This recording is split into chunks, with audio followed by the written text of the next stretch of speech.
আসসালামু আলাইকুম, welcome to my channel. যারা অহংকারী, যারা স্বৈরাচারী, যারা জালিম, আল্লাহ পাক তাদেরকে বলছেন, হে পৃথিবীর মানুষেরা, জেনেরা, যদি সম্ভব করতে পারো, আমার আইন ভালো লাগে না, আমার ইসলাম পছন্দ হয় না, আমার আলেম ভালো লাগে না, আমার কোরআন ভালো লাগে না, অবস্থা যদি এমনটি হয়, বেরিয়ে যাও, বেরিয়ে যাও।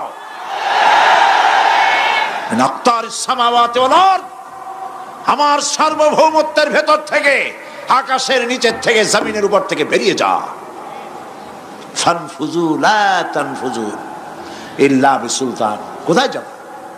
পালাবার জায়গা নাই, বেরোতে পারবে না। আকাশ আর জমিন দিয়ে প্যাকেট করে রেখেছি, পালাবার জায়গা নাই। কোথায় যাইবা? জুলুমের হাত যত আছে করতে থাকো, আর আল্লাহ রাব্বুল আলামিন দেখতেছেন।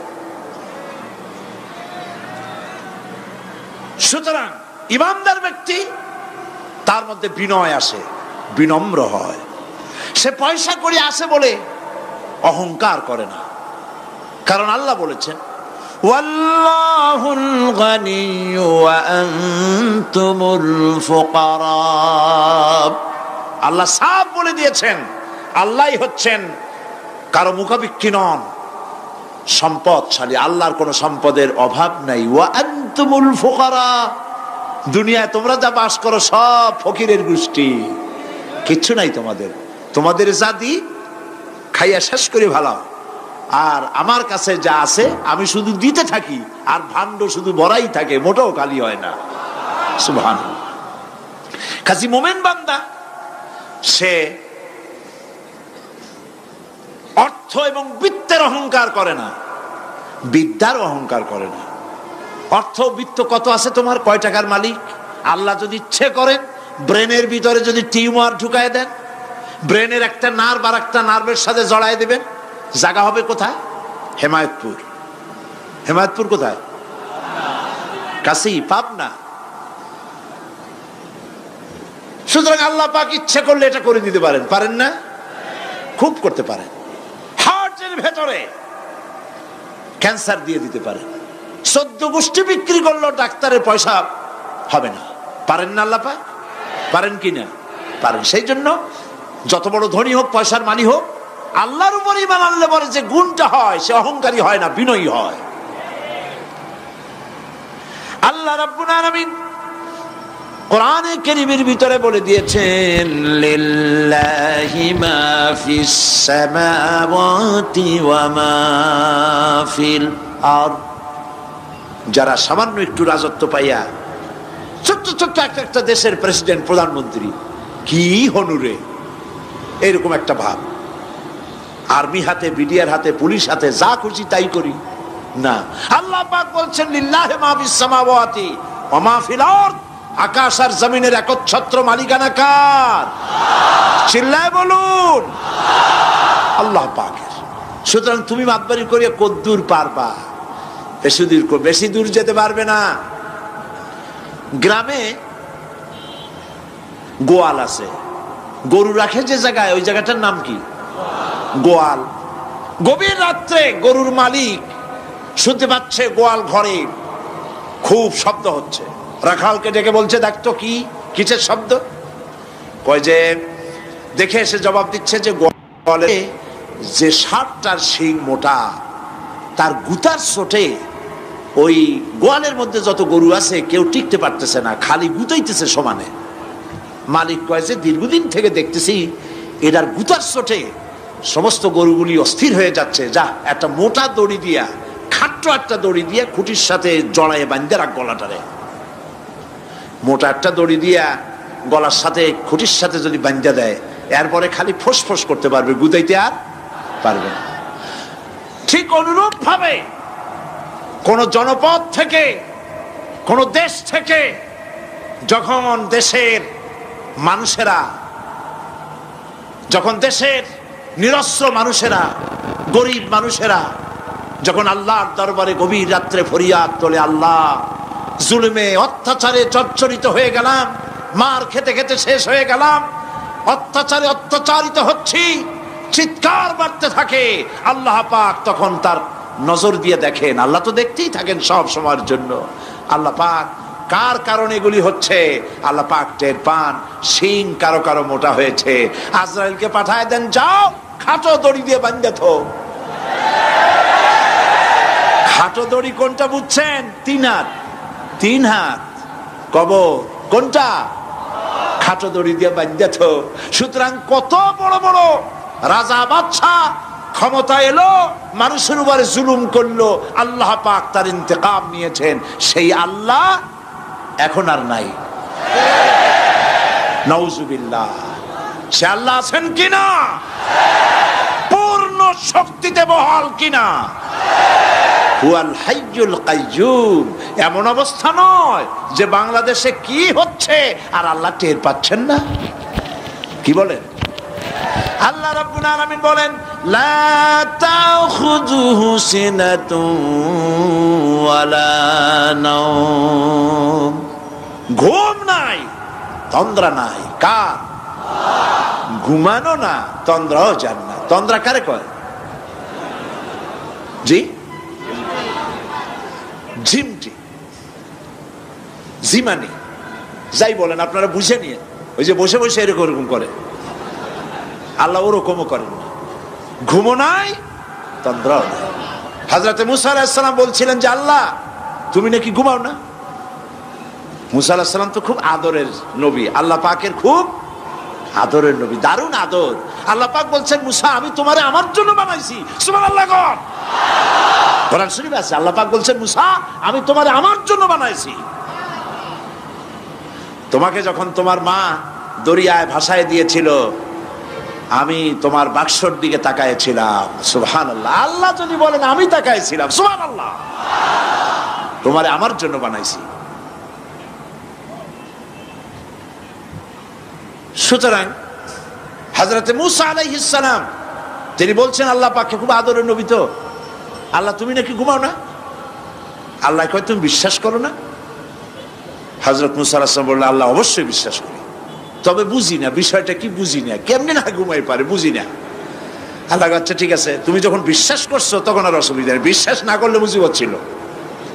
পয়গম্বর মানুষ, তাকে তো বলতেই হবে বিশ্বাস করি, তবে বুঝি না। আল্লাহ কয় ঠিক আছে, বিশ্বাস যখন করো আমি বুঝাই দেবো। নিয়ে আসো 1 গ্লাস পানি। 1 গ্লাস পানি নিয়ে আসো, দাঁড়ায় থাকো। মুসা আলাইহিস সালামকে আল্লাহ বললেন পানি নিয়ে দাঁড়ায় থাকো, আর ঘুমের আল্লাহ করলেন মুসারে ধর। মুসা আলাইহিস সালামের ঘুম এসে গেল।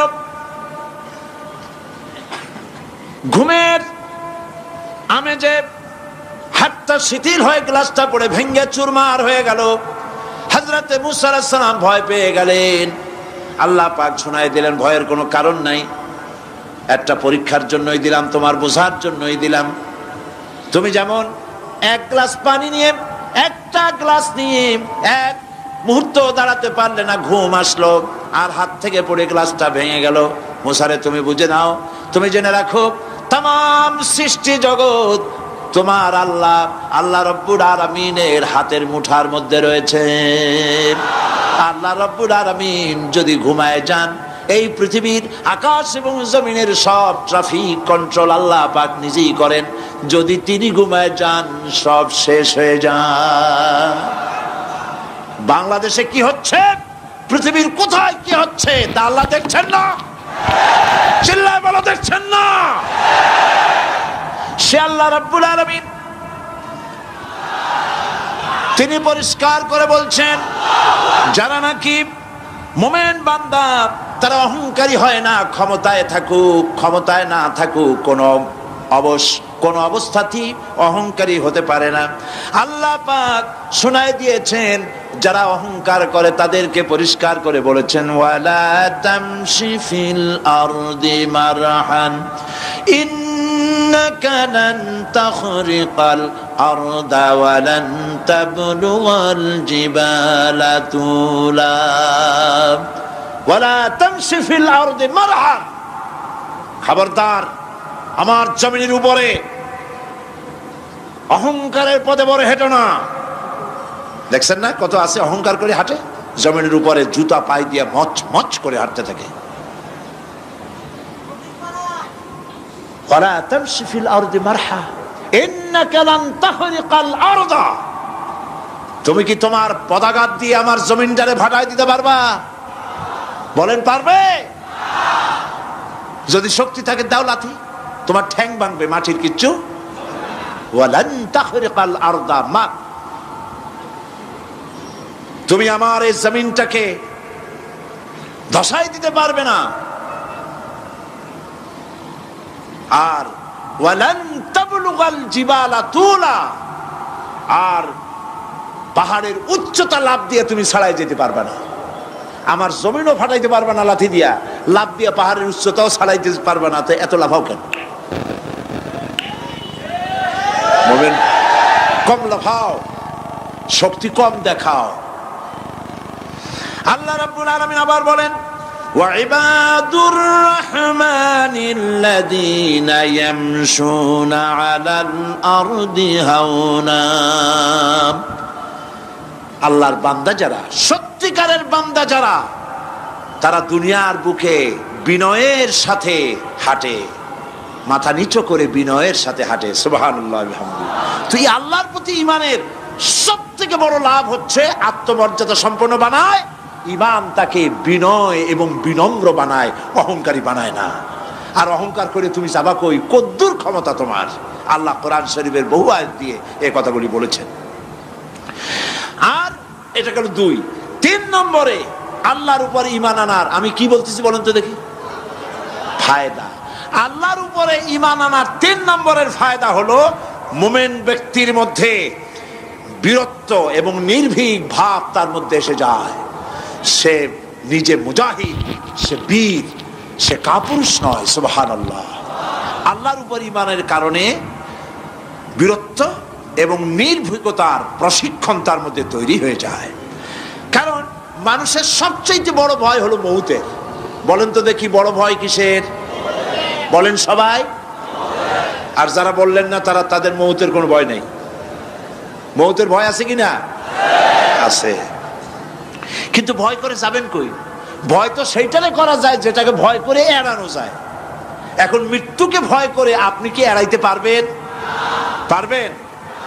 আল্লাহ পাক বলছেন মুমিন নির্ভীক হবে, বীরত্বে পরিপূর্ণ হবে, কাপুরুষ হবে না, মৌতের ভয়তে পালায়ে বেড়াবে না। আল্লাহ পাক বলছেন কুল ইন্নাল মাউতাল্লাযীনা তাফিররুনা মিনহু ফাইন্নাহু মুলাকীকুম। মরণ থেকে পালাও তুমি, মরণ তোমায় লইবে ঘিরি, যদিও সুদূর আকাশ পানে, লুকাও সেথায় লাগিয়ে সিঁড়ি। এ মহারোগের চিকিৎসক নাই, নাই সে ঔষধ জগতে, খুঁজিয়া কাতর হইলে কি হবে, পারিবে না তারে ফিরাতে। মৃত্যু যখন তোমার এসে যাবে, তোমাকে মৌতের হাত থেকে কেউ রেহাই দিতে পারবে না। মৃত্যু তোমার হবেই। সুতরাং মৌত যখন হবে তখন তাকে ভয় করে তো কোনো লাভ নাই। আর মৃত্যু কোথায় হবে, কখন হবে, আমরা কেউ জানি না। জানেন? ওয়ামা তাদরি নাফসুম বিআইয়ি আরদিন তামুত। কোন মাঠে, কোন ময়দানে কখন মৌত হবে কারো জানা নাই। এই গত নভেম্বর মাসের শেষ দিকে আমি লন্ডন সফর করেছিলাম। এক ভাইয়ের কাছে শুনলাম, আমি অবাক হয়ে গেলাম। তিনি পত্রিকায় দেখে আমাকে বলেছেন, এক লোক 8 তলা থেকে 8 তলা বিল্ডিং এর ছাদের উপর পড়ে গেছে। 8 তলা বিল্ডিং এর ছাদের উপর থেকে পড়িয়া তার কিছু হয় না, হাত পাও ভাঙে নাই, মরেও নাই, খালি কিছু চামড়া টামড়া ছিঁড়ে গেছে। তাড়াতাড়ি অ্যাম্বুলেন্স আসছে, অ্যাম্বুলেন্সে তাকে নিয়ে গেছে, হসপিটালে নিয়ে যাবে চামড়াগুলো সেলাই করে দেওয়ার জন্য। অ্যাম্বুলেন্সে উঠাইয়া তাড়াতাড়ি অ্যাম্বুলেন্স আসছে। দরজা যেভাবে লাগাইছে দরজাটা ভালোভাবে লাগে নাই। দেখেন নাই মাইক্রোবাসে বা অ্যাম্বুলেন্সে অনেক সময় দরজা এরকম মারে, মারার পরে অনেক সময় লাগে না, যার জন্য ড্রাইভার বলে যে দরজাটা ভালো করে লাগায় নেন, ঠিক না? দরজাটা ভালো করে লাগে নাই। সামনে চলতে গিয়ে এই গাড়িটার ব্রেক কষতে হয়েছে ড্রাইভারের কোনো কারণে। যেই না ব্রেক কষেছে আর অমনি দরজা যেটা লাগছিল না ভালো করে, দরজাটা খুলে গেল। আর রুগীটা 8 তলা চেয়ে পড়ছিল, ওইটা ছিল পাশে, সে ছিটকে গিয়ে রাস্তায় পড়লো, আর একটা বাস সামনের থেকে এসে মাটিতে তাকে চ্যাপ্টা করে দিয়ে চলে গেল। শুনিয়া আমার মুখ থেকে বেরিয়ে গেল আল্লাহু আকবার। বলেন আল্লাহু আকবার। কি আল্লাহ পাকের কি প্রচন্ড ক্ষমতা, কি ইচ্ছা তার। মৃত্যুর জন্য সময়ও লাগবে, জায়গাও লাগবে, দুটো জিনিস এক হতে হবে। আল্লাহর যাকে যে মৃত্যু দিবেন, মৃত্যুর জন্য সময় এবং জায়গা দুটোর কম্বিনেশন হতে হবে। 8 তলা থেকে পড়বে ঠিক, কিন্তু মরবে না। আজরাইল অপেক্ষা করতেছে রাস্তায়, বাস আসবে যখন। 8 তলা থেকে পড়লো, অবিশ্বাস্য ভাবে লোকটা বেঁচে গেল। আর হসপিটালে তার যাওয়া হলো না, গাড়ির দরজা খুললো, রাস্তা দিয়ে পড়লো, আজরাইল দ্রুত তার কাম সেরে চলে গেল। সুতরাং মুমিন ব্যক্তি আল্লাহর উপর ঈমান আনার কারণে দুর্জয় মনোবল সৃষ্টি হয়। কাপুরুষ জীবনে কয়েকবার মরে। সাইকেলের টায়ার বাস্ট হয়েছে শুনে বেহুশ হয়, তারপরে ট্রাকের টায়ার বাস্ট হয়েছে শুনলে কানের তলা ফেটে যায়, বোম বাস্ট হয়েছে আওয়াজ শুনে হার্ট ফেল করে, পাতিশিয়ালের ডাক শুনলে কোনো হুশই থাকে না। এই হচ্ছে কাপুরুষদের কাজ। আর ইমানদার ব্যক্তি এগুলি পরোয়া করে না। তার জানা আছে যে আমার নির্ধারিত সময়ের এক মুহূর্ত আগে আমার মৌত হবে না। তো মৌত যখন আমার জন্য অবধারিত, দুনিয়ায় আসছি যখন, মৌত যখন হবেই, সেই মৌত বিড়ালের মতো হোক তা কি চান? পাতিশিয়ালের মতো হোক তা কি চান?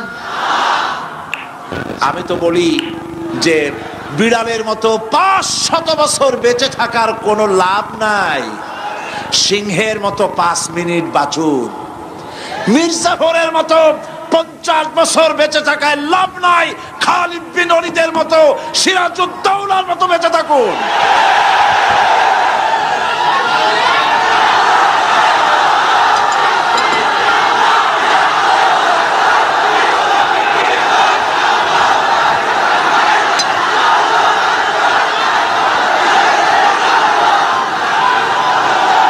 বসেন, আপনারা যদি দাঁড়ায় যান তাহলে আমি করব কি? বসেন বসেন।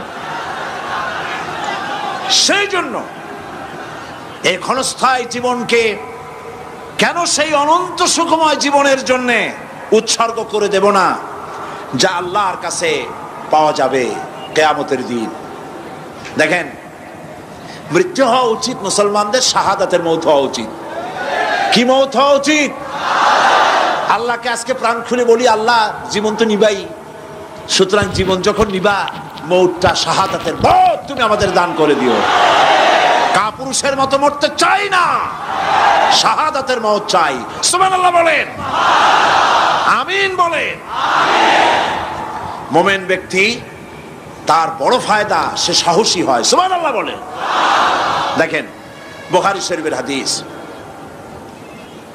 যুদ্ধের জন্য, বদরের যুদ্ধ, হুজুর সাল্লাল্লাহু আলাইহি ওয়াসাল্লাম সৈন্যদেরকে রিক্রুট করছেন, কিন্তু কথা বলতে গিয়ে রাসূল করিম সাল্লাল্লাহু আলাইহি ওয়াসাল্লাম দাওয়াত দিচ্ছেন, কিন্তু মনে মনে চিন্তাও করছেন যে সামান্য কিছু লোক, অস্ত্রপাতি কম, এই জিহাদের অবস্থাটা তারা কিভাবে নেবে। একজন যুবক সাহাবী দাঁড়ায় গেলেন, তার নাম মিকদাদ রাদিয়াল্লাহু তাআলা আনহু। যুবক, এই পৃথিবীতে যুবকদের ইসলামের সবচাইতে অবদান কাদের? চিল্লায় বলো। যুবকদের অবদান সবচাইতে বেশি। হযরত মিকদাদ রাদিয়াল্লাহু তাআলা আনহু তিনি দাঁড়ায় গেলেন, তিনি বললেন, ইমদি বিনা ইয়া রাসূলুল্লাহ হাইসুমা তাশা। হাদিস, হে রাসূল, আপনি আমাদেরকে নিয়ে চলুন। কত সৈন্য তারা আসতেছে, কত অস্ত্র নিয়ে আসতেছে, এটা আমাদের ভাববার বিষয় নয়। আপনি আমাদের নিয়ে চলুন, হাইসুমা তাশা আয়ে হাইসুমা আমারাকাল্লাহ। আল্লাহ আপনাকে যেদিকে আমাদের নিয়ে যাইতে কয়, আপনি সেই দিকে আমাদের নিয়ে চলুন। ইন্না লা নাকুলু লাকা কামা ক্বালা বনু ইসরাঈল লিমূসা আলাইহিস সালাম, ইযহাব আনতা ওয়া রাব্বুকা ফাকাতিলা ইন্না হাহুনা কায়িদুন। অর্থাৎ হে রাসূল, আমরা বনী ইসরায়েলের মতো বলবো না। শোনেন, আমরা বনী ইসরায়েলের মতো বলবো না যে মুসা তুমি এবং তোমার আল্লাহ এই দুইজনে গিয়ে ফেরাউনের বিরুদ্ধে যুদ্ধ করো, আমরা যাবো না, আমরা এখানে বসে থাকবো। এই কথা আমরা বলবো না। আমরা মুসা আলাইহিস সালামের উম্মত নই, আমরা মুহাম্মদ সাল্লাল্লাহু আলাইহি ওয়াসাল্লামের উম্মত। বরং আমরা বলবো বাল ইযহাব আনতা ওয়া রাব্বুকা ফাকাতিলা ইন্না মাআকুমা মুকাতিলুন। বরং আমরা বলবো আপনি চলুন, আমরা আপনার সাথে আল্লাহর হুকুম মাফিক লড়বো, জিহাদ করব। ততক্ষণ পর্যন্ত মা দামাত আইনুম মিন্না তাতাররাফ, যতক্ষণ পর্যন্ত আমাদের চোখের পাতা নড়তে থাকে ততক্ষণ আপনার সাথে থেকে কাফেরের বিরুদ্ধে লড়াই করে যাব। জীবনের পরোয়া তারা করেন নাই, জীবনের পরোয়া করেননি। হুজুর সাল্লাল্লাহু আলাইহি ওয়াসাল্লাম দারুণ ভাবে খুশি হয়ে গেলেন। হুজুর হেজিটেট ফিল করছিলেন যে এই সামান্য কিছু লোক, অস্ত্র নাই পাতি নাই, এতগুলি লোকের বিরুদ্ধে যুদ্ধ করতে যাবে। যুবকের মুখে এই কথা শুনে হুজুর দারুণ খুশি হলেন। আল্লাহর নবী বললেন কুমু বিনা ইলা জান্নাতিন জান্নাতুন আরদুহা কারদিস সামাওয়াতি ওয়াল আরদ। ও সাহাবীরা, তোমাদের মনোভাব যখন এই, তোমাদের মানসিকতা যখন এই, চলো আমার সাথে বেহেশতের দিকে, সেই জান্নাতের দিকে যেই জান্নাত আল্লাহর আকাশ আর জমিনের চাইতে অনেক প্রশস্ত। চলো আমার সাথে বেহেশতে, সুবহানাল্লাহ, চলো আমার সাথে জান্নাতে। ফাকামা উমাইর বিন হামাম ওয়া কানা ইয়াকুলু তামার। হযরত উমাইর নামক একজন যুবক দাঁড়ায় গেলেন এবং তিনি হাতে কতগুলি খরমা ছিল, সেই খরমাগুলি তিনি চিবোচ্ছিলেন। রাসূলুল্লাহর বক্তৃতা শুনতেছিলেন আর খরমা চাবাচ্ছিলেন। খরমা চাবান, বিচিগুলি ফেলে দেন, এভাবে করতেছেন, হাতে কতগুলো খরমা। হযরতে উমাইর বলছেন ওয়াকালা বাখ বাখ, অর্থাৎ আয় আযমাহু আয় আহসানাহু। হে রাসূল, আপনি কি সুন্দর কথা বললেন। আপনার সাথে লড়াই করতে যাব কাফেরদের বিরুদ্ধে, সেই লড়াই করলে এমন বেহেশত পাবো যে বেহেশত হবে আকাশ আর জমিনের চাইতেও প্রশস্ত। তাহলে ওয়াল্লাহি হাত্তা আকুলাহুন্না ইন্নাহা লাহায়াতুন তাবিলা, তাহলে আমার হাতে যে খরমাগুলি আছে এই সমস্ত খরমাগুলি খেতে গেলে কিন্তু অনেক সময় লেগে যাবে। এত সময় বেহেশতে যাওয়ার জন্য আমি তো তর সহ্য করতে পারবো না। ফারামাবিহিন্না, হাতের সব খরমা ভালাই দিলেন, যুদ্ধে ঝাঁপায় পড়লেন। অনেকক্ষণ কাফেরদের বিরুদ্ধে লড়াই করে হযরত উমাইর শাহাদাত বরণ করলেন। রাসূলুল্লাহ তার লাশের কাছে গিয়ে আঙ্গুল দিয়ে ইশারা করে বললেন ইন্নাকা মিন আহলিহা। উমাইর, তুমি যেই বেহেশতে যাওয়ার জন্য খরমাগুলি খাওয়ার সময় পাচ্ছিলে না, তাড়াতাড়ি করে খরমাগুলি হাত দিয়ে ফেলে দিয়েছিলে, আমি আল্লাহর রাসূল, আমি সাক্ষ্য দিচ্ছি অবশ্যই আল্লাহর সেই জান্নাত তোমার জন্য অবধারিত। মুমিন ব্যক্তি সে কখনো মৃত্যুর ভয়ে উদ্দেশ্য হাসিল থেকে চুপ করে বসে থাকে না। সে ভয় করে কেবলমাত্র কাকে? সে মৃত্যুর ভয়, মৃত্যু হবেই এবং আমার জন্যে বিশ্বাস রাখতে হবে। আমার জন্যে যদি কোনো বুলেট এর উপরে আমার নাম লেখা থাকে, পৃথিবীর সমস্ত মানুষ আমাকে পাহারা দিয়ে সেই বুলেট থেকে আমাকে রক্ষা করতে পারবে না। আর যদি কোনো বুলেটে আমার নাম লেখা না থাকে, সারা পৃথিবীর সমস্ত মানুষ বৃষ্টির মতো গুলি বর্ষণ করলেও একটি গুলিও আমাকে বিদ্ধ করতে পারবে না। এটার নাম হলো ঈমান। এটার নাম কি? এই ঈমান পেলাম কোথায়? কোথায় পেলাম? কোরআন শরীফে। কোথায় পেয়েছি? আল্লাহ রাব্বুল আলামিন বলেন ওয়ামা হুম বিদরিনা বিহি মিন আহাদিন ইল্লা বিইজনিল্লাহ। একথা সুস্পষ্ট, আল্লাহর অনুমতি ব্যতিরেকে বান্দার কোনো ক্ষতি সাধন কেউ করতে পারে না। জোরে বলেন সুবহানাল্লাহ। কেউ কারো কোনো ক্ষতি করতে পারবে না। যেটা ক্ষতি যদি কিছু থাকে কিসমতে, ওটা তো মুকদ্দার ছিল, তকদির ছিল সেটাই হবে, এর বাইরে কিছুই হবে না। সুতরাং মুমিন ব্যক্তি সে সাহসী হবে, সে কখনো চিন্তা করবে না মৃত্যুর ভয়ের। উদ্দেশ্য হাসিলের জন্য হয় শরীরের পতন, না হয় মন্ত্রের সাধন, ডু অর ডাই, সে আল্লাহর জন্য তার জীবন দিতে প্রস্তুত থাকবে। কারণ আল্লাহ রাব্বুল আলামিন বলেছেন, ইন্নাল্লাহা আশতারা মিনাল মুমিনিনা আনফুসাহুম ওয়া আমওয়ালাহুম বিআন্না লাহুমুল জান্নাহ। আল্লাহ পাক বলেন, আমি আমার মুমিনের জান আর মালকে আমি খরিদ করে নিয়েছি, বিনিময়ে আমার বান্দাকে আমার জান্নাত দান করে দিয়েছি। জোরে কোন সুবহানাল্লাহ। মুমিনের জান আর মালকে নিয়েছেন, বিনিময় কি দিবেন? জান্নাত দান করে দিবেন। এটা হলো মুমিনদের আল্লাহর প্রতি ঈমান আনার জন্য 3 নম্বরের কোয়ালিটি। 4th নম্বরে আল্লাহর উপর ঈমান আনলে 4 নম্বরের যে ফায়দাটা, সে ফায়দা হচ্ছে আশাবাদ এবং মানসিক প্রশান্তি। আল্লাহর প্রতি একটা নির্ভরতা এবং আশার সৃষ্টি হয়ে যায়, সে কখনো নিরাশ হয় না। কারণ একটা মানুষ পাপ করলো, চুরি করেছে, ডাকাতি করেছে, জেনা করেছে, হত্যা করেছে, শয়তানি করেছে, বদমাশি করেছে, সব করেছে। এখন শয়তান তাকে ওয়াসওয়াসা দিতে পারে। সেই জন্য আল্লাহ রাব্বুল আলামিন বলেছেন, লা তাকনাতু মির রাহমাতিল্লাহ, বান্দারে আমার রহমত থেকে নিরাশ হয়ে যেও না। আল্লাহর রহমত, বান্দা তোমার গুনাহ কতটুকু? তোমার গুনাহ যদি হয় পাহাড় সমান, আমার রহমত আকাশ সমান। তোমার গুনাহ যদি হয়ে যায় আকাশ সমান, তাহলে আমার রহমত তো আমার আরশে আজিমকে ছাড়ায় গেছে। সুবহানাল্লাহ, সুবহানাল্লাহ বলুন। সুতরাং মুমিন বান্দার এই আশা থাকে। গুনাহ মানুষে করেই, গুনাহ করা স্বাভাবিক। আল্লাহ পাক বলেছেন, যে ব্যক্তি গুনাহ করে আর এরপরে আমার কাছে মাফ চায়, আমি তাকে ক্ষমা করে দেই, মাফ করে দিই। সুবহানাল্লাহ। সুতরাং ইমানদার লোকদের আশা হয়, দুরারোগ্য ব্যাধি তাকে ধরেছে, সে হতাশ হবে না। মরে যাওয়ার জন্য প্রতীক্ষায় সে সময় গুনবে না, বরং তার মনের মধ্যে আশার সঞ্চার হবে, আমার রোগ আল্লাহ ভালো করে দিতে পারেন না? আমাদের জাতির পিতা কি নাম কি? হযরত ইব্রাহিম আলাইহিস সালাম। কোরআন শরীফের ভিতরে তার কথা আল্লাহ পাক কোট করে দিয়েছেন। আমাদের জাতির পিতা হযরত ইব্রাহিম আলাইহিস সালাম বলেছেন, আল্লাযী খালাকানি ফাহুয়া ইয়াহদিন। আল্লাহ তিনি আমাকে সৃষ্টি করেছেন, তিনি আমাকে রাস্তা দেখান।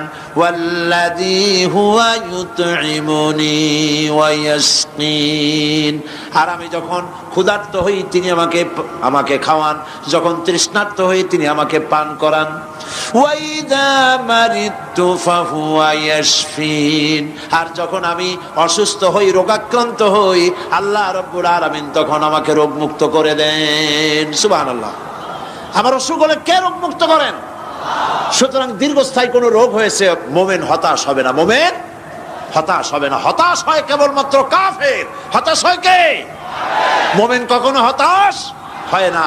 হতাশ হওয়া ইমানের পরিপন্থী কাজ। আল্লাহ পাক বলেছেন, লা তাকনাতু মির রাহমাতিল্লাহ, আমার রহমত থেকে মায়ুস হয়েও না। দেখেন হযরত আইয়ুব আলাইহিস সালামের কত বড় রোগ হয়েছে, শরীর পোকায় ধরেছে, জর্জরিত হয়েছে, দুর্গন্ধ হয়েছে, গ্রামের লোকেরা তাকে বের করে দিয়েছে, স্ত্রী পুত্র পরিজন সব চলে গিয়েছে।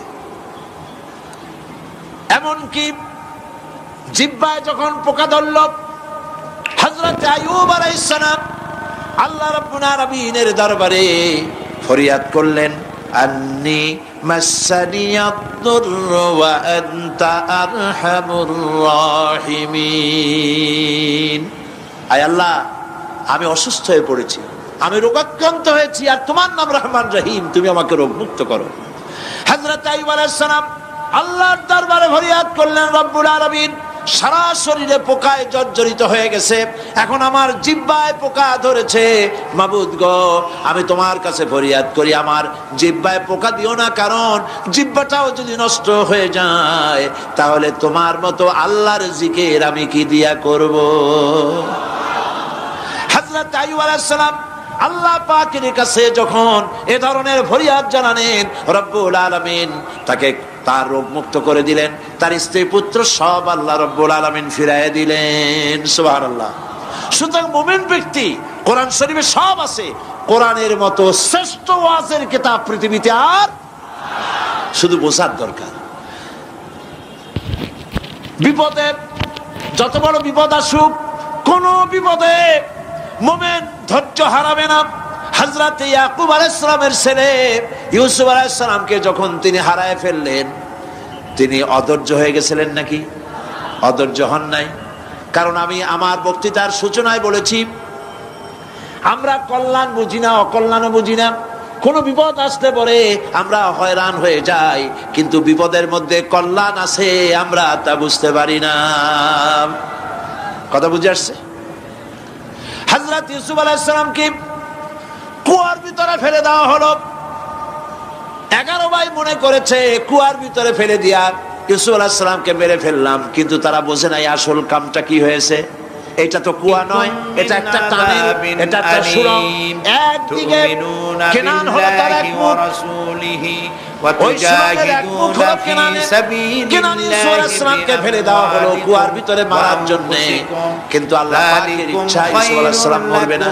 এই টানেলের অপর প্রান্ত মিশরের সিংহাসনের টানেলের এপার দিয়া ইউসুফ আলাইহিস সালামকে ঢুকালেন, অপর প্রান্তে মিশরের সিংহাসনে ইউসুফকে আল্লাহ বসায়া দিলেন। হাল আদুল্লুকুম আলা তিজারাতিন, আমি কি তোমাদেরকে এমন একটি ব্যবসার কথা বলবো না যে ব্যবসায় তোমাদেরকে জাহান্নামের যখন তিনি খবর পেলেন ছেলে বাগে খেয়ে ফেলেছে, তিনি তখন বলেছেন তার মানে অবশ্যই এরকম একটা ব্যবসা আমি তোমাদের বলবো যে ব্যবসা তোমাদেরকে জাহান্নামের থেকে বাঁচাবে। সুবহানাল্লাহ বলি। জাহান্নাম থেকে বাঁচাবার জন্য ব্যবসা শিখাচ্ছেন কে? আলিমুল হাকিম। ফাজবরুন ফাসবরুন জামিল, আমি উত্তম ভাবে ধৈর্য ধারণ করলাম এবং আমি বিশ্বাস করি আল্লাহ রাব্বুল আলামিন, কিন্তু আল্লাহ রাব্বুল আলামিন বলেন সবকিছু আমাকে ফিরায় দিবেন। আমার সঙ্গে যে ব্যবসা করবে, যখন হযরত ইউসুফ আলাইহিস সালাম প্রেসিডেন্ট হয়েছেন মিশরের, 11 ভাই গেল সেখানে সাহায্য আনার জন্য। সেই ঘটনা তো শোনাবো না, এমনি বলে যাচ্ছে। এরপরে তিনি তাদেরকে পরিচয় দিলেন, ওরা ভয় পেয়ে গেল। কে বলতেছেন? তিনি বললেন ভয়ের কোনো কারণ নাই, লা তাসরিবা আলাইকুমুল ইয়াউম, আজকে আমি কোনো প্রতিশোধ তোমাদের নেব না। সুবহানাল্লাহ। মানুষ লেখাপড়া জানুক আর না জানুক, লাভ যেখানে আল্লাহর নবী, সেখানে আমি আজকে কোনো প্রতিশোধ তোমাদের নেব না। বলে না যে এই তোমরা যাও, কি হবে, কম দিলে। পিতার অবস্থা তিনি জানলেন, কাঁদতে কাঁদতে। আমরা লাভ খুব ভালোই বুঝি, পিতার চোখ দুটো নষ্ট হয়ে গেছে। ইয়াকুব আলাইহিস সালাম একটু রূপক কথা, এক ব্যবসায়ীকে ইউসুফ আলাইহিস সালাম বললেন যাও করা হবে, ফেরেশতা নিজের জামাটা খুললেন, তোমার বাপ জামা খুলে বললেন ভাইরা আমার এই জামা নিয়ে যাও, আর আমার আব্বার চোখের উপরে এই জামাটা রেখে দিও। ব্যবসায়ী লোকটা কিছু জানে না। ছেলেরা যখন হযরত ইউসুফ আলাইহিস সালামের জামা নিয়ে মিশর থেকে রওনা করেছে, গল্প নয়, উপন্যাস নয়, আল্লাহ পাক এই কোরআন শরীফে সূরা ইউসুফে বলেছেন খুব ভালো এবং লাভের দিকে রওনা করেছেন। কোথায় মিশর আর কোথায় কেনান? কেনানে বসে হযরত ইয়াকুব আলাইহিস সালাম বলছেন, তোমরা যদি আমাকে পাগল যদি মনে না করো, তাহলে একটা কথা বলি, আমার নাকে এখন আমি ইউসুফের গন্ধ পেতেছি। কয়টা? 3টা। আল্লাহ রাব্বুল আলামিন বলেন না করো, তাহলে আমি বলি আমি ইউসুফের গন্ধ পেতেছি। সুবহানাল্লাহ। জামা এনে ভাইরা যখন হযরত ইউসুফের চোখের উপরে রেখে দিলেন, হযরত ইয়াকুবের দুটো চোখ সাথে সাথে আল্লাহ ভালো করে দিলেন। রাসূলের প্রতি ঈমান, আল্লাহর রাস্তায় জিহাদ করা, মাল দিয়া, ধৈর্য ধরো, জান দিয়া। এই কয়টা হলো? ইমানদার ব্যক্তি চলুন এই তিনটি কথা ব্যাখ্যা করে তারপরে মুনাজাত করব। কারণ যত বড় বিপদ আসুক না কেন, আশ্রয় পাওয়ার একটা জায়গা আছে, তার নাম হলো আল্লাহ। এক নম্বর হচ্ছে তুমিনুনা বিল্লাহ, বলেন আল্লাহ, আল্লাহর প্রতি বিশ্বাস। সবাই বলেন আল্লাহ, আল্লাহর প্রতি আল্লাহ। এখন আপনারা বলুন যে কোনো মত আল্লাহ, আল্লাহর প্রতি ঈমান আনছি, হযরত ইউনূস আলাইহিস সালাম তাহলে কি বৃষ্টির মধ্যে এই পানির মধ্যে আমরা কি বসে থাকতাম? 100% সত্য কথা। ঈমান গিলে ফেলে দিল না, আর এই পানির মধ্যে মাছটাকে গিলে মাটির অতল দেশে চলে গেছে। ঠিক কি না ভাই? এত বড় বিপদ পৃথিবীর কোনো মানুষের হতে পারে নাকি বলেন? তবে আল্লাহর উপর ঈমান আনতে হলে 4টি শর্ত লাগে। পেটের ভিতরে জানালা নাই, দরজা নাই, বেরোবার কোনো পথ নাই। আল্লাহর উপর ঈমান মাছ গেছে পানির অতল তলদেশ। আল্লাহ পাক কোরআন শরীফের ভিতরে মানুষকে শোনান, আল্লাহ ওয়াজ করছেন, আল্লাহর বলা আর আপনার আবার বলা, পৃথিবীর মানুষকে ওয়াজ করছেন, ঠিক কিনা বলে? দুনিয়ার আল্লাহর মানুষকে উপর শোনান। ইমান হলে শর্ত কয়টা? আমার ইউনুস তো ধৈর্য হারা হয় না, শর্ত হলো আল্লাহর জাত সম্পর্কে স্বীকার করে নেওয়া, আল্লাহর অস্তিত্ব, আল্লাহ আছেন এটা মেনে নেওয়া। আল্লাহ আছেন এর উপরে আমাদের ইমান, ঠিক না? কোরআনে কারীমের ছোট্ট একটি সূরা আল্লাহ তাআলা তার নিজের জাত সম্পর্কে এভাবে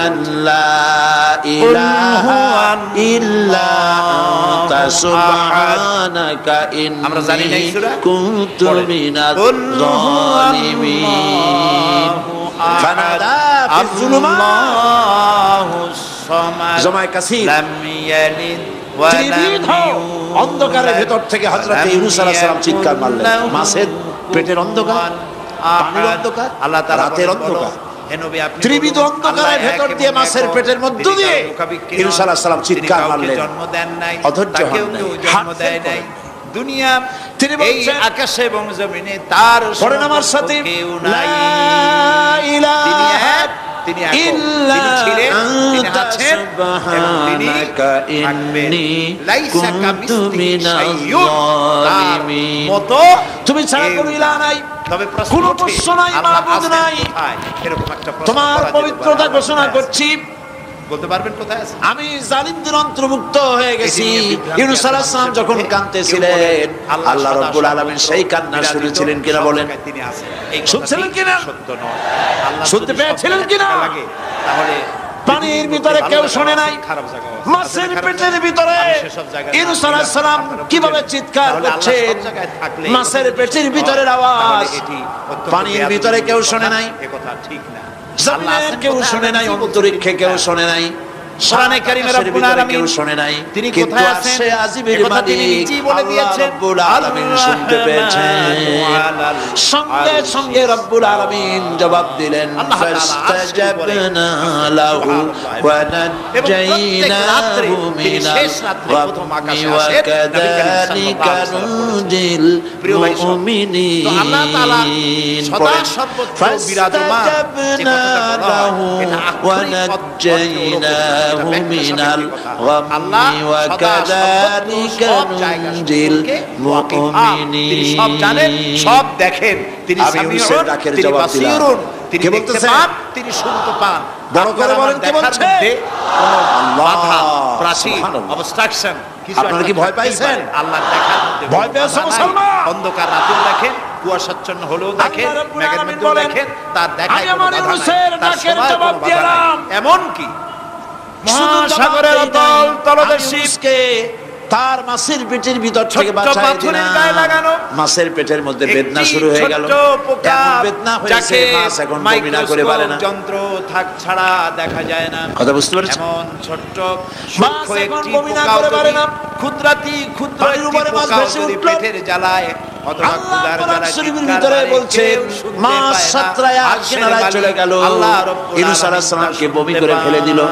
ইউনূস আলাইহিস সালাম বেঁচে গেলেন।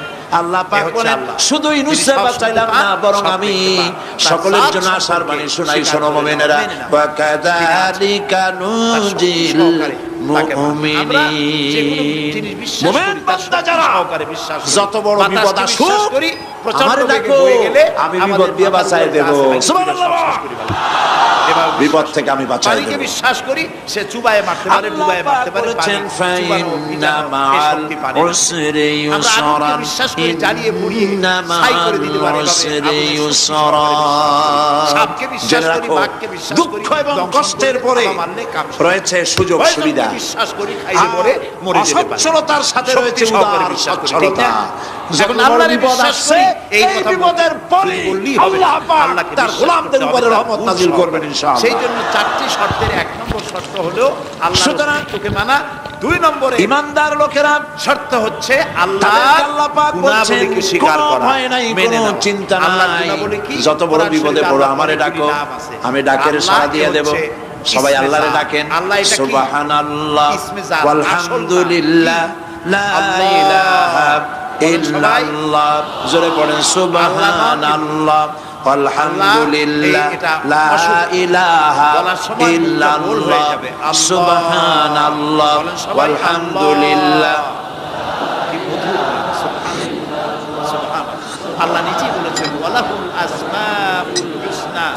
লেখা রয়েছে সুন্দর সুন্দর নাম। লা ইলাহা ইল্লাল্লাহু মুহাম্মাদুর রাসূলুল্লাহ। নামগুলিকে বলা হয় আল্লাহর উপর সিফাত। ঈমান আনলে যত ফায়দা হয় এত ফায়দা দুনিয়ায় কোথাও নাই। সুবহানাল্লাহ। আল্লাহর উপর ঈমান আনার ৫ম নম্বরের ফায়দা কয়টা বলছি? 5টা বলছি। আপনাদের অসুবিধা হচ্ছে নাকি? তাড়াতাড়ি শেষ করতেছে। 6টা বলবো। এ হলো ৫ম নম্বর। তারপর আমরা দোয়া করব। দোয়ার দরকার আছে কিনা এই সময়?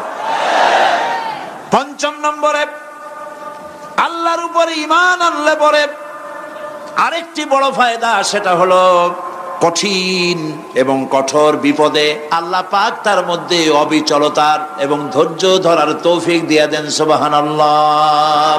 যত বড় বিপদ আসুক, সেই বিপদে মুসিবতে আল্লাহ পাক মুমিনদেরকে আল্লাহর উপরে নির্ভরতা শিখায় দেন। সুবহানাল্লাহ। কারণ মুমিনদের জানা আছে যে ইমানদারদের বিপদ নতুন কিছু নয়, একেবারে আদম আলাইহিস সালাম থেকে শুরু হয়ে আসছে। ঠিক কিনা? আদম আলাইহিস সালামের বিপদ হয় নাই? আদম আলাইহিস সালামের বিপদ কি? শয়তান। তার বিপদ কি? শয়তান ছিল বিপদ। প্রত্যেক নবীর সময়ই মানুষেরা নবীদের কষ্ট দিছে, দেয় নাই? বিশ্বকবি ইকবাল বলেছেন, সতীজা কা রহা है अजल से तायम रोज, सतीजा का रहा है अजल से तायम रोज, चरागे मुस्तफा भी से शरारे बुलहबीस। আবহমান কাল থেকে শুরু করে মুহাম্মদ সাল্লাল্লাহু আলাইহি সাল্লামের চিরাগকে, নূরকে, ঈমানকে, ইসলামকে নিভায় দেওয়ার জন্য আবু জাহেলের গোষ্ঠীরা চিরকাল চেষ্টা করেছে। সব চেষ্টা কর্পূরের মতো উড়ে গেছে, মুহাম্মদ সাল্লাল্লাহু আলাইহি সাল্লামের চিরাগ টিম টিম করে জ্বলতে রয়েছে। আল্লাহ পাক বলছেন, ইউরিদুনা লিইউতফিউ নূরাল্লাহি বিআফওয়াহিহিম ওয়াল্লাহু মুতিম্মু নূরিহি ওয়ালাউ কারিহাল কাফিরুন। ওরা চায় মুখের ফু দিয়া, কারা? কাফেরেরা। ইসলাম সহ্য করতে পারে না যারা, ওরা চায় মুখের ফু দিয়া আমার আলোটাকে নির্বাপিত করে দেবে। আল্লাহ পাক বলেন, ওয়াল্লাহু মুতিম্মু নূরি, আমি আমার নূরকে পূর্ণতা দান করব। তাতে কাফির বেঈমানদের মনের ভিতরে যত জ্বালা হোক, যন্ত্রণা হোক, ওদের কলজা যত পুড়ুক, ইসলাম তার বিজয় পতাকা নিয়ে উঠবে, কেউ ঠেকাতে পারবে না। আল্লাহ রাব্বুল আলামিন, আল্লাহ পাক বলছেন, ওয়াকাযালিকা জাআলনা লিকুল্লি নাবিয়্যিন আদুওয়াম মিনাল মুজরিমিন। আর এমনি করে আমি সকল নবীর শত্রু বানিয়েছি সব পাপিষ্ঠ অপরাধ প্রবণ লোকদের। শুনছেন কথা? শোনেন নাই? আল্লাহ পাক বলছেন, দুনিয়ার সব নবীদের তাদের জন্য আমি শত্রু বানাইছি। কাদেরকে? যারা সব থেকে বেশি পাপিষ্ঠ, অপরাধ প্রবণ। এরা হচ্ছে নবীর দুশমন। এরা সব নবীদের সাথে দুশমনি করেছে। আজও দেশের আলেমদের সাথে দুশমনি করে সবচাইতে বড় পাপিষ্ঠরা। এটা কোরআন। এটা কি? কোরআন। জোরে বলেন, এটা কি? আল্লাহ রাব্বুল আলামিন বলছেন, ওয়াকাযালিকা জাআলনা লিকুল্লি নাবিয়্যিন আদুওয়াম মিনাল মুজরিমিন। সব পাপীরা, পাপিষ্ঠরা আমার দ্বীনের দাওয়াত যারা দেয় তাদেরকে জীবনের দুশমন মনে করে। কেন? শোনেন, আমি কার ওয়াজ শোনাচ্ছি? কার ওয়াজ শোনাচ্ছি? আমার আল্লাহর ওয়াজ। অপরাধটা কি? নবীদের বিরুদ্ধে, নবীর ওয়ারিস ওয়ারাসাতুল আম্বিয়া কারা? তো তাদের বিরুদ্ধে তাদের অপরাধটা কি? তাদের অপরাধ সম্পর্কে আল্লাহ নিজে বলেন, وما نقموا منهم إلا أن يؤمنوا بالله العزيز الحميد। এদের বিরুদ্ধে অ্যাকশন নেওয়ার আর কোনো অপরাধ ওদের নাই। ওদের একমাত্র অপরাধ, ওরা আল্লাহর জমিনে আল্লাহর আইন প্রতিষ্ঠা করতে চায়। এটাই হচ্ছে অপরাধ। এই অপরাধে নবীদের শাস্তি হয়েছে, নবীরা মার খেয়েছেন, সাহাবায়ে কেরাম মার খেয়েছেন। আমরা তো সাহাবায়ে কেরামের জুতার ধুলার সমানও নই, সুতরাং এগুলি আমাদের পাওনা। এই রক্তের বিনিময়, জীবনের বিনিময় আল্লাহ পাক তার দ্বীনকে প্রতিষ্ঠা করবেন ইনশাআল্লাহ। হযরতে খাব্বাব, বুখারী শুনুন, বুখারীর হাদিস। আমি কোনো কথা বানিয়ে বলি না, আমি লেখাপড়া করি, পড়াশোনা করি, চোখে দেখি, তারপরে কথা বলার চেষ্টা করি। বাজে গপ্প কিস্সা কাহিনী বলার অভ্যাস আমার কোনো কালে ছিল না, নাই। রাসূল করিম সাল্লাল্লাহু আলাইহি ওয়াসাল্লামের মতো মানুষ, ওনার মতো মানুষ, আহারে, তার চাইতে শ্রেষ্ঠ মানুষ কি পৃথিবীতে আছে? তিনি মার খাইছেন না খান নাই? আহা, কিভাবে তাকে মারলো!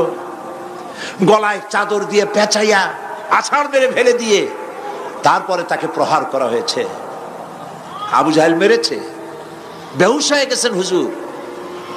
হযরত হামজা তখনও কাফের ছিলেন। শিকার থেকে ফিরে এসে মুহাম্মদ সাল্লাল্লাহু আলাইহি ওয়াসাল্লামের অবস্থা দেখে পায়ের রক্ত মাথায় উঠে গেছে। আপন ভাইয়ের ছেলে, আর এমন ছেলে। চলে গেলেন আবু জাহেলের বাড়ি, বললেন, আবু জাহেল, তুই নাকি মুহাম্মদ সাল্লাল্লাহু আলাইহি ওয়াসাল্লাম মারছিস? কেন মারলি? তিনি তো ভালো কথাই বলেন, সব সময় বলেন সত্য কথা বলো, মানুষের উপকার করো, এতিমকে আশ্রয় দাও। এত সুন্দর সুন্দর ভালো ভালো কথা বলেন, তার মতো ভালো মানুষ তো দুনিয়ায় দেখি নেই। মারলি কেন? তুই কি মনে করছিস যে আব্দুল্লাহ মারা গেছে বলে এতিম হয়ে গেছে মুহাম্মদ সাল্লাল্লাহু আলাইহি ওয়াসাল্লাম? তোর মনে রাখা উচিত, আব্দুল্লাহ মারা গেছে, হামজা মরে নাই। হযরত হামজা ধনুক বাইর করলেন, এক বাড়ি মারলেন মাথার উপরে, মাথা ফাটা রক্ত বেরিয়ে গেল। হামজা হন হন করে হেঁটে এলেন রাসূলের কাছে।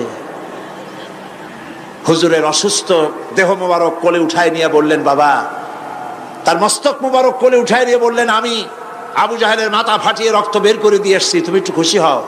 হুজুর বললেন, চাচা, কার মাথা ফাটাইছেন, কার রক্ত বের করেছেন, এই কথা বলে তো আমাকে আপনি খুশি করতে পারবেন না।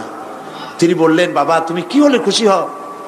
তিনি বললেন, আমি খুশি হই চাচা, তোমার মুখে যদি একটা বার আমি ঈমানের কলেমা শুনতে পাই। হযরতে হামজা বললেন, মুহাম্মদ সাল্লাল্লাহু আলাইহি ওয়াসাল্লাম, আমার বুঝতে মোটেও কষ্ট হয়নি, তুমি কোনো সাধারণ মানুষ নও। সাধারণ মানুষের প্রতিশোধে তুমি বিশ্বাসী হতে, খুশি হতে, প্রতিশোধে বিশ্বাসী হওনি। তুমি অবশ্যই আল্লাহর নবী। আমি আল্লাহকে সাক্ষী রেখে, আমি তোমাকে সাক্ষী রেখে ঈমানের কালেমা ঘোষণা করছি, লা ইলাহা ইল্লাল্লাহু মুহাম্মাদুর রাসূলুল্লাহ। ভাইরা আমার, আল্লাহর দ্বীন প্রতিষ্ঠার জন্য আমার নবীদেরকে কষ্ট করতে হয়েছে, সাহাবায়ে কেরামদেরকে কষ্ট করতে হয়েছে, আল্লাহর ওলিদেরকে। ইমাম আবু হানিফা রাহমাতুল্লাহ আলাইহি 8 বছর জেলের মধ্যে রাখা হয়েছিল। ইমাম আহমদ বিন হাম্বলকে চাবুক মেরে মেরে গায়ের গোশত আর চামড়া তুলে ফেলে দেওয়া হয়েছিল। তারপরেও তারা বাতিলের সামনে মাথা নত করে নাই।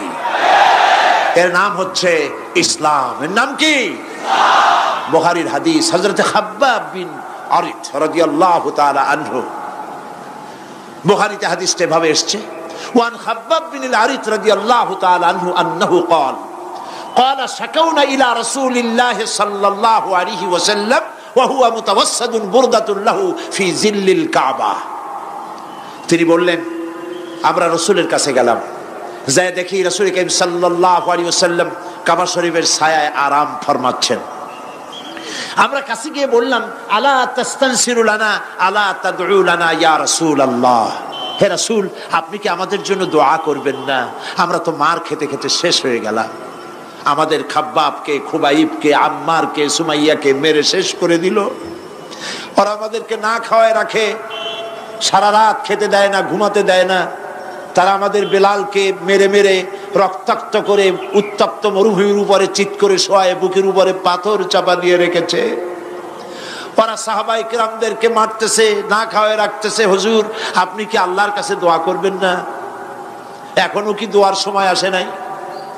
হাদিস শরীফে এসেছে, হুজুর সাল্লাল্লাহু আলাইহি ওয়াসাল্লাম উঠে বসলেন, বললেন, ও হাব্বাব, তোমাদের আগে এই পৃথিবীতে যারা দ্বীনের দাওয়াত নিয়ে এসেছিলেন, সমকালীন রাষ্ট্র শক্তি তাদেরকে ধরত, ফায়ুহাজুর রাজুলু ফায়ুহফারু লাহু ফিল আরদ, তাদেরকে ধরে তাদের জন্য কবর খনন করা হতো জীবিত মানুষের জন্য। ফায়ুজআলু ফিহা, এরপরে সেই গর্তের ভিতরে তার কোমর পর্যন্ত গেড়ে দেওয়া হতো। সুম্মা ইউতা বিল মানশার, এরপরে করাত আনা হতো। ফায়ুদাউ আলা রাসিহি, এরপরে সেই করাত তার মাথার উপরে রাখা হতো। ফায়ুজআলু নিসফাইন, করাত দিয়া ঘষে ঘষে চিরে চিরে জীবিত মানুষকে দ্বিখণ্ডিত করে ফেলে দেওয়া হতো। মা ইয়াসুদ্দুহু যালিকা আন দীনিহি, এত কষ্ট দেওয়ার পরেও আল্লাহর গোলামদেরকে এক চুল জায়গা দিন থেকে সরায় দেওয়া যায় নাই। ওয়াল্লাহি ওয়াল্লাহি, ও হাব্বাব, আমি আল্লাহর নামে কসম করি,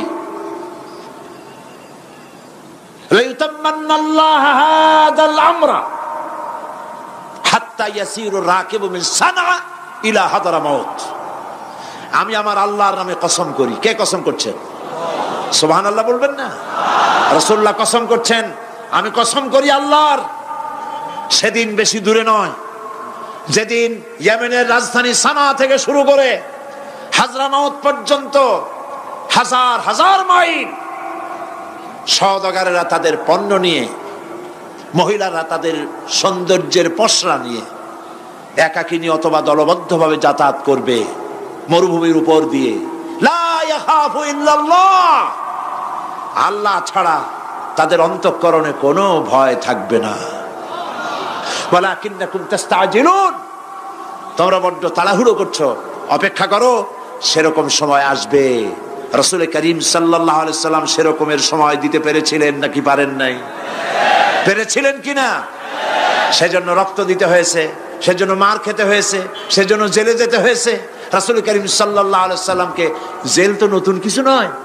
ইউসুফ আলাইহিস সালাম জেলে থাকেন নাই? জেলে থাকেন নাই? থেকেছে। রাসূল করিম সাল্লাল্লাহু আলাইহি সাল্লাম জেলে ছিলেন না? সেই জেল এরকমের দেওয়ালে ঘেরা জেল নয়, পাহাড়ে ঘেরা, চতুর্দিক থেকে পাহাড়ে ঘেরা শিয়াবে আবি তালেব 3 বছর। কতদিন? টানা 3 বছর রাসূল, তার সাহাবী, তাদের স্ত্রীরা, বাচ্চা বাচ্চা ছেলেপেলেরা 3 বছরের মধ্যে সরকার ঘোষণা করেছে এদের সঙ্গে কথা বলবে না, বাজার ঘাটে যেতে পারবে না, কেনা বেচা করতে পারবে না, সামাজিক বয়কট, সামাজিকভাবে বয়কট করে রেখেছে। সাথে যা ছিল খাবারগুলি শেষ হয়ে গেছে, তারপরে উট ছিল, ভেড়া ছিল, খাইয়ে শেষ হয়ে গেছে। এরপরে যখন কিছু নাই, উটের চামড়া ভিজায়া ভিজাইয়া, শুকনা চামড়া ভিজায় খেয়েছে। যুবকেরা ক্ষুধার যন্ত্রণায় বাবলা গাছের পাতাগুলি চাবায়ে খাইতে গিয়া কাটা ফুটে জিহ্বা থেকে রক্ত পড়েছে। বাচ্চা ছেলেপেলেগুলি মায়ের বুকে দুধ পায় নাই, না পায়া বাচ্চারা চিৎকার করে উঠেছে। এই চিৎকার, ক্ষুধার জ্বালার এই চিৎকারের আওয়াজ শুনে কাফেরেরা চতুর্দিকে অট্ট হাসিতে ফেটে পড়েছে। সুতরাং জেল জুলুম মুসলমানদের জন্য, আলেমদের জন্য, পীর বুজুর্গদের জন্য নতুন কিছু নয়। এই জুলম, এই অত্যাচারের পরেই আল্লাহ পাকের দ্বীন কায়েম হয়েছিল মদিনায়। রাসূলুল্লাহ বলেছিলেন, খায়রুল কুরুনি কারনি, সর্বশ্রেষ্ঠ যুগ আমার যুগ। বন্ধুগণ, আল্লাহর উপরে ঈমান আনলে মানুষের ভিতরে এ ধরনের অবিচলতা আসে, বিপদে ধৈর্য ধরার হিম্মত পয়দা হয়ে যায়। সুবহানাল্লাহ বলো। মুসা আলাইহিস সালাম কে? মুসা আলাইহিস সালাম কোরআন ওয়াজ করতেছে। সুবহানাল্লাহ বলে। গল্প করতেছি না কোরআন শোনাচ্ছি? গল্প করতেছি না হাদিস শোনাচ্ছি? আল্লাহ রাব্বুল আলামিন বলেন, ফিরআউন মুসা আলাইহিস সালামকে চতুর্দিক থেকে, 3 দিক থেকে ঘেরাও করেছে। একদিকে দরিয়া, 3 দিকে ফিরআউনের সৈন্যরা। কোরআন শরীফে ঘটনা এভাবে তুলতেছে, ফালাম্মা তারাআল জামআন ক্বালা আসহাবু মূসা ইন্না লামুদরাকুন। মূসা আলাইহিস সালামের সাথীরা বলছেন, হে মূসা, আমরা তো পাকড়াও হয়ে গেছি, পালাবার কোনো পথ নাই, মরছি।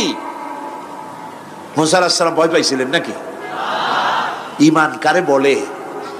হযরত মূসা আলাইহিস সালাম বললেন, কাল্লা ইন্না মা'য়া রাব্বী সায়াহদিন। নিশ্চয়ই নয়, অবশ্যই নয়, রব্বী সায়াহদিন, আমার প্রভু অবশ্যই, সিন দিয়ে বোঝানো হচ্ছে অবশ্যই আমার রব আমার জন্য রাস্তা করে দেবেন। এর নাম ঈমান। সুবহানাল্লাহ বলেন। এর নাম ঈমান। চতুর্দিক থেকে বিপদ ঘনীভূত, বেরোবার কোন রাস্তা নাই। ওর মধ্য দিয়ে ওমাইয়াত্তাকিল্লাহা ইয়াজআল লাহু মাখরাজা, কোন রাস্তা নাই, চতুর্দিকে অন্ধকার। এরপরে যদি বান্দা আমার উপরে ভয় করে, আমাকে ভালোবাসে, আমাকে ভয় করে, সবর ইখতিয়ার করে, অন্ধকারের ভেতর থেকে নিশ্ছিদ্র অন্ধকারের ভেতর দিয়ে আলোর রশ্মি বের করে মুমিনদের যাওয়ার জন্য রাস্তা করে দেব। মূসা আলাইহিস সালাম বললেন, ভয় পাইও না, আল্লাহ আমাদের পথ তৈরি করে দিবেন।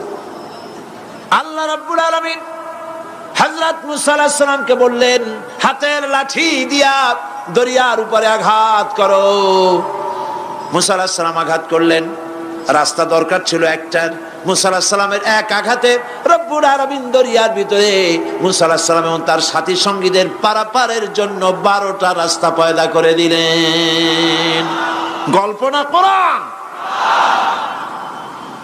রাস্তা তৈরি হয়ে গেল 12টা, সব পার হয়ে গেল। ফেরাউন তার দলবল নিয়ে আসছে। আল্লাহ রাব্বুল আলামিন বলেন, ওয়া আনজাইনা মূসা ওয়া মান মাআহু আজমাইন সুম্মা আগরাকনাল আখারিন। মূসা আলাইহিস সালামকে পার করলাম, পিছনে যারা আসতেছিল, কারা আসতেছিল? ফেরাউন। ফেরাউন আসছে তার দলবল নিয়ে। আসে রাস্তা দেখিয়া মনে করছে ওর বাজানের তৈরি করে রাস্তা, দলবল নিয়ে নামছে। দরিয়ার মাঝখানে এলো, আল্লাহ পাক অর্ডার করলেন খুন, ব্যাস রাস্তা বন্ধ হয়ে গেল। রাস্তা কি হয়ে গেল? শুরু হয়ে গেল চুবনি। পানির ভিতরে চুবনি খাচ্ছে, নিচে যায়, উপরে ওঠে। পানি খাইতে খাইতে পেট পটকা মাছের মতো এরকম মোটা হয়ে গেছে। ডুবে ডুবে সব মরছে। এখন ফেরাউন একা, কেউ নাই। ফেরাউন একা। ফেরাউন পানির ভিতরে চুবনি খেতে খেতে তুমানের ভিতর থেকে নাক একটু জাগায় আর বলে, আমানতু আন্নাহু লা ইলাহা ইল্লাল্লাযী আমানাত বিহি বানু ইসরাঈল। ও আল্লাহ, তুমি ছাড়া কোনো ইলাহ নাই, আমি ঈমান আনলাম ওই আল্লাহর উপরে। বনি ইসরাঈল ঈমান আনছে যার উপরে, কাজী বনি ইসরাঈলদের পার করে দিয়েছো, আমারও পার করো আল্লাহ, তুমি রক্ষা করো। আমি তো মুসলমান। ওয়া আনা মিনাল মুসলিমিন, আমি তো মুসলমান, কলেমা পড়লাম, তারপরও চুবাও কেন? আল্লাহ রাব্বুল আলামিন বলেন, আল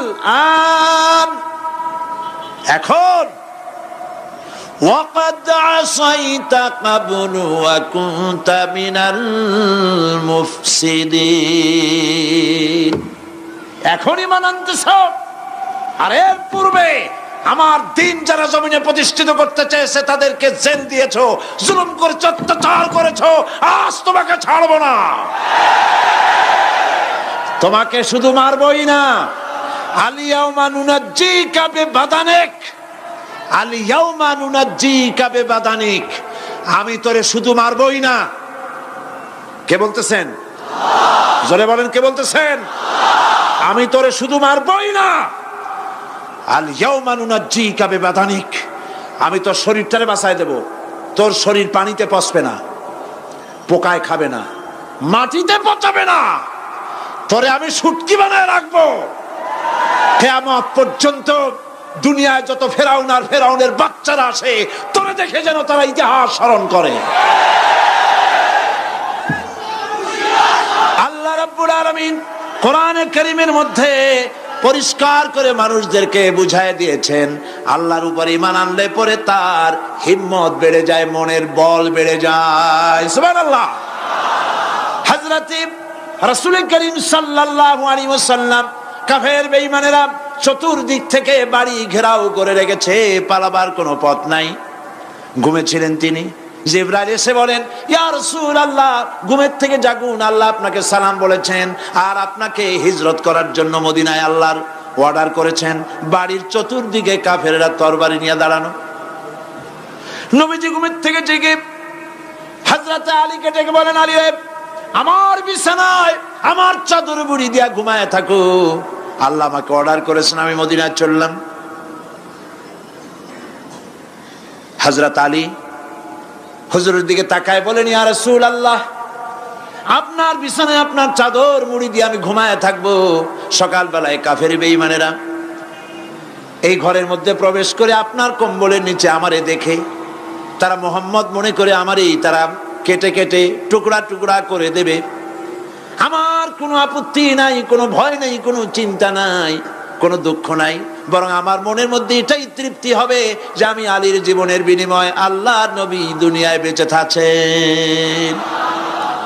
নবীজি ঘরের থেকে বেরোলেন, চতুর্দিকে দেখেন কাফের বেঈমানেরা দাঁড়ানো, শত শত কাফের, হাতে তরবারি।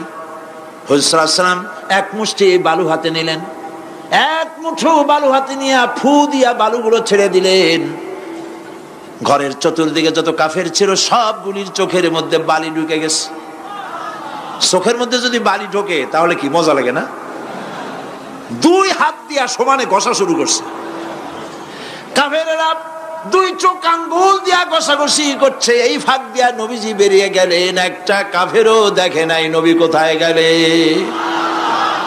আল্লাহ পাক পরবর্তী সময়ে নবীজিকে শোনায় দিলেন, ওয়ামা রামাইতা ইয রামাইতা ওয়ালাকিন্নাল্লাহ রামা। নবী আপনি নিক্ষেপ করেন নাই যখন আপনি নিক্ষেপ করছিলেন, আপনি তো শুধু ধুলাগুলো ধরে এমনি ছাড়ছেন। ঘরের চতুর্দিকে সমস্ত কাফেরদের চোখে বালি পৌঁছে দেওয়ার দায়িত্ব আমার কুদরত গ্রহণ করেছিল। নবীজি হযরত আবু বকরের বাড়িতে এলেন, দরজায় দাঁড়িয়ে নক করেছেন, ভেতর থেকে আওয়াজ এলো। হুজুর বললেন, ইয়া আবু বকর। হযরত আবু বকর পিছন থেকে দরজার মধ্য থেকে ঘরের মধ্য থেকে জবাব দিলেন, লাব্বাইকা ওয়া সাদাইকা ইয়া রাসূলুল্লাহ। হুজুর প্রশ্ন করলেন, আবু বকর গভীর রাত্রে জিবরাইল আমারে ঘুম থেকে জাগাইলো, তোমারে জাগাইলো কে? এক ডাকে উঠলা কেমনে?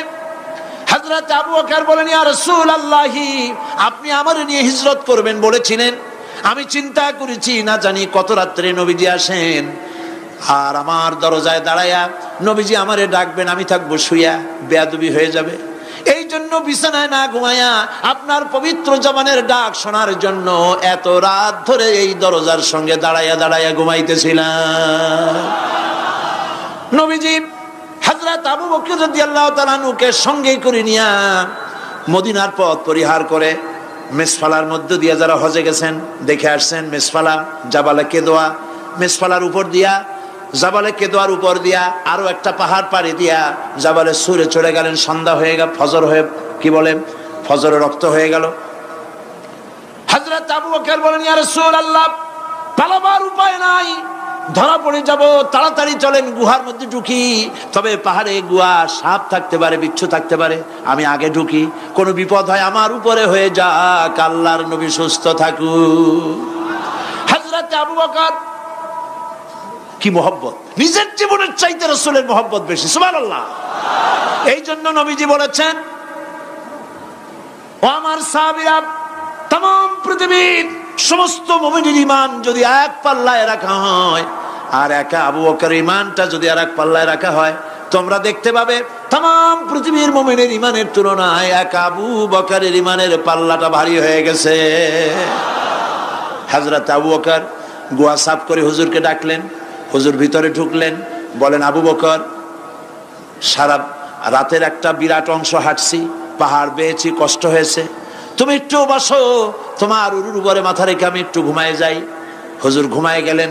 হযরত আবু বকর লক্ষ্য করলেন গুহার গায়ে অনেকগুলি ছিদ্র, এই ছিদ্র দিয়ে বড় বড় সাপ বেরোতে পারে, বিচ্ছু বেরোতে পারে, পাহাড়ে কি বেরোয় ভয় পেলেন তিনি জামা ছিঁড়ে ছিঁড়ে, চাদর ছিঁড়ে ছিঁড়ে গর্তগুলি বন্ধ করতে লাগলেন। কয়েকটা গর্ত বন্ধ করা গেল না, কাপড় শেষ। এবার তিনি নিজের পা দিয়া গর্ত বন্ধ করে বসে আছেন।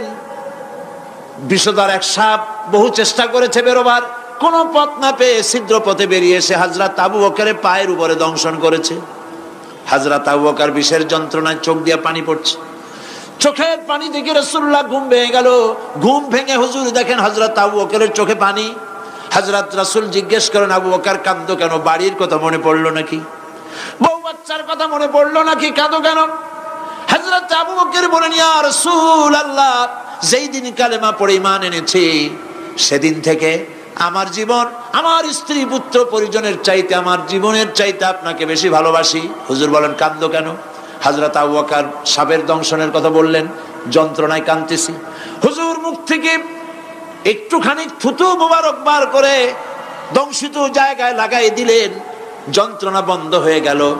হযরত রাসূল বলেন, আবু বকর, যখনই দংশন করেছিল আমার উঠাও নাই কেন? তোমার যত কষ্ট করা লাগতো না। হযরত আবু বকর বলেন, ইয়া রাসূলুল্লাহ, সাপের বিষের দংশনের যন্ত্রণায় কষ্ট করেছি, আমার কলিজাটা যদি জ্বলে পুড়ে জর্জরিত হয়ে যেত, রাসূলুল্লাহ আরাম ফরমাচ্ছিলেন, আমি সেই আরামে বিঘ্ন ঘটাতে পারতাম না। ইত্তাবসারে কাফির বেঈমানেরা খুঁজতে খুঁজতে, বুখারী শরীফের হাদিসে এসেছে, ওই গুহার কাছে এসে গেছে। এখন কেউ বলে একজন বলে এরই মধ্যে আছে, আর একজন বলে নাই। একজন বলে যদি থাকতো তাহলে উপরে মাকড়াসার জাল কেমনে, কবুতরে ডিম পাড়িয়ে সেখানে বসে আছে কেমনে? একজন বলে আছে, আর একজন বলে নাই। হযরত আবু বকর বলেন, হুজুর ভয় পেয়ে গেছি, আমরা তো ধরা পড়ে যাব। হযরত আবু বকর রীতিমতো ভয়তে কেঁদে ফেলে দিলেন। আল্লাহর নবী হযরত আবু বকরকে এই বিরাট বিপদের মধ্যে, এমন গুহা, বসলে পরে মাথা দেখা যায়, শুয়ে হাঁটু উঁচু করলে হাঁটু দেখা যায়, স্বল্প পরিসর, অগভীর ছোট্ট গুহা, আমরা ধরা পড়ে গেছি, উপায় নাই। আল্লাহর নবী হযরত আবু বকরকে কি বলি সান্ত্বনা দিয়েছিলেন, কোরআন শরীফে আল্লাহ পাক তা উঠায় দিয়েছেন। ইযহুমা ফিল গার ইয ইয়াকুলু লিসাহিবিহি লা তাহজান ইন্নাল্লাহা মা'ানা। ও আমার সাথী, ভয় পেও না, আমরা মাইনরিটি নই, আমরাই মেজরিটি, কারণ আল্লাহ রাব্বুল আলামিন আমাদের সাথে আছেন। রব্বানা তাকাব্বাল। বিসমিল্লাহির রহমানির রহিম। ফাযকুরুনি আযকুরুকুম ওয়াশকুরুলি ওয়ালা তাকফুরুন। ইয়া আইয়ুহাল্লাযীনা ইসতাঈনু বিস-সাবরি ওয়াস-সালাহ, ইয়া আইয়ুহাল্লাযীনা আমানু ইসতাঈনু বিস-সাবরি ওয়াস-সালাহ, ইন্নাল্লাহা মা'আস-সাবিরিন। ولا تقولوا لمن يقتل في سبيل الله أموات بل أحياء ولكن لا تشعرون ولنبلونكم بشيء من الخوف والجوع ونقص من الأموال والأنفس والثمرات وبشر الصابرين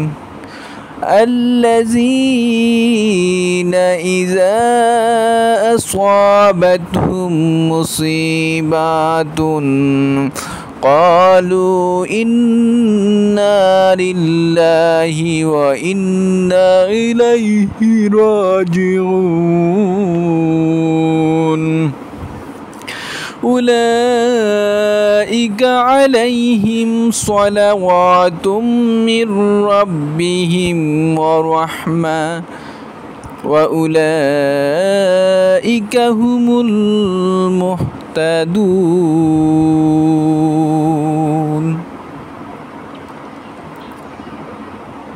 صدق الله العظيم بسم الله الرحمن الرحيم لله ما في السماوات وما في الأرض وإن تبدوا ما في أنفسكم عزيز عليه ما في أنفسكم أو تخفوه ويحاسبكم به الله فيغفر لمن يشاء ويعذب من يشاء والله على كل شيء قدير آمن الرسول بما أنزل إليه من ربه والمؤمنون كل آمن بالله وملائكته وكتبه ورسوله لا نفرق بين أحد من رسوله وقالوا سمعنا وأطعنا غفرانك ربنا إليك المصير لا يكلف الله إلا وسعها لها ما كسبت وعليها ما اكتسبت ربنا لا تؤاخذنا إن نسينا أو أخطأنا ربنا ولا تحمل علينا إصرا كما حملت على الذين من قبلنا ربنا ولا تحملنا لا طاقة لنا به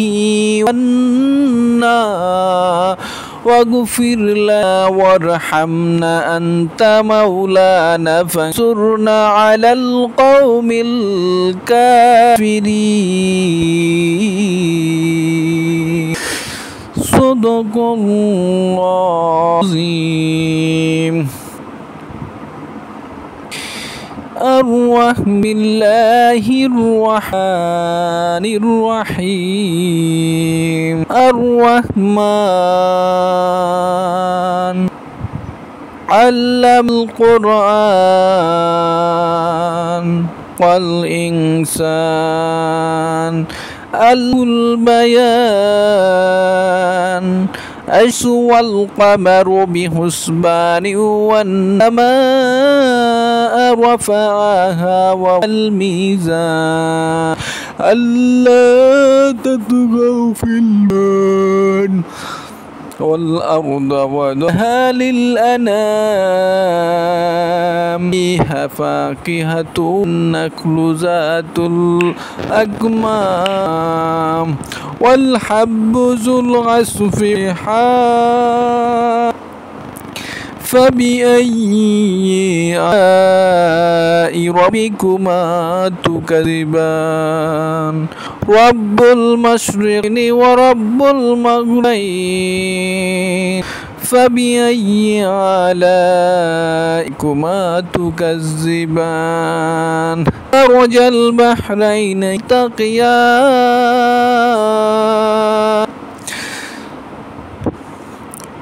فبآلاء ربكما تكذبان خلق الجان من نار آلاء ربكما تكذبان وخلق الجنة من مارج من نار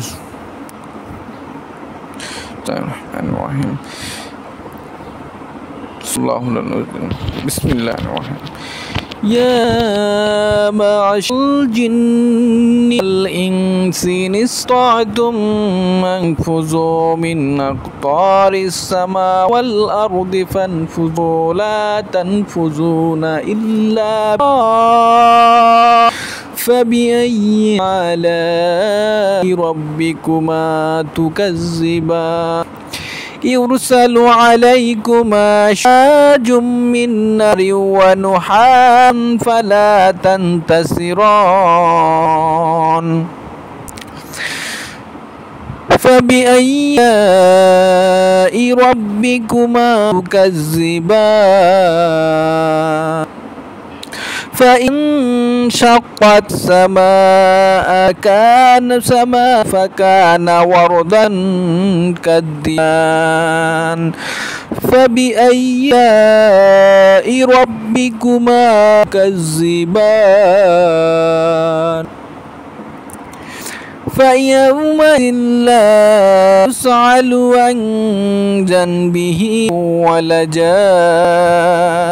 فبأي آلاء ربكما تكذبان يعرف المجرمون بما هم فيؤخذون النواسي والأقدام فبأي آلاء ربكما تكذبان هذه جهنم التي يكذب بها المجرمون يطوفون بينها من آن فبأي آلاء ربكما تكذبان ولمن خاف مقام ربه جنتان فبأي آلاء ربكما تكذبان ذواتا أفنان فبأي آلاء ربكما تكذبان صدق الله العظيم بسم الله الرحمن الرحيم تبارك الذي بيده الملك وهو على كل شيء قدير الذي خلق الموت والحياة ليبلوكم أيكم أحسن عملا وهو العزيز الحكيم الذي خلق 7 سماوات طباقا ما ترى في خلق الرحمن من تفاوت فارجع البصر هل ترى من فتور ثم ارجع البصر كرتين ينقلب إليك البصر خاسئا وهو حسير ولقد زينا السماء الدنيا بمصابيح وجعلناها رجوما للشياطين وأعتدنا لهم عذاب السعير وللذين كفروا بربهم عذاب جهنم وبئس المصير إذا ألقوا فيها سمعوا لها شهيقا وهي تفور تكاد تميز من الغيظ كلما ألقي فيها فوز سألهم خزنتها ألم يأتكم نذير صدق الله العظيم بسم الله الرحمن الرحيم والسماء ذات البروج واليوم الموعود وشاهد ومشهود قتل أصحاب الأخدود النار ذات الوقود إذ هم عليها قعود وهم على ما يفعلون بالمؤمنين شهود وما نقموا منهم إلا أن يؤمنوا بالله العزيز الحميد الذي له ملك السماوات والأرض الذي له ملك السماوات والأرض الذي له ملك السماوات والأرض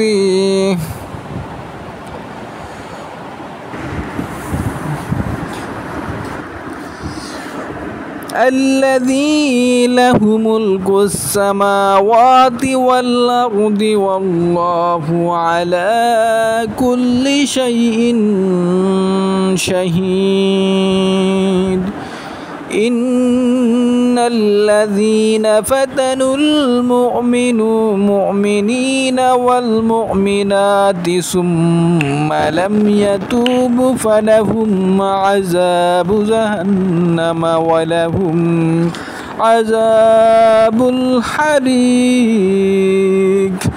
إن الذين آمنوا وعملوا الصالحات لهم جنات تجري من تحتها الأنهار ذلك الفوز الكبير إن بطش ربك لشديد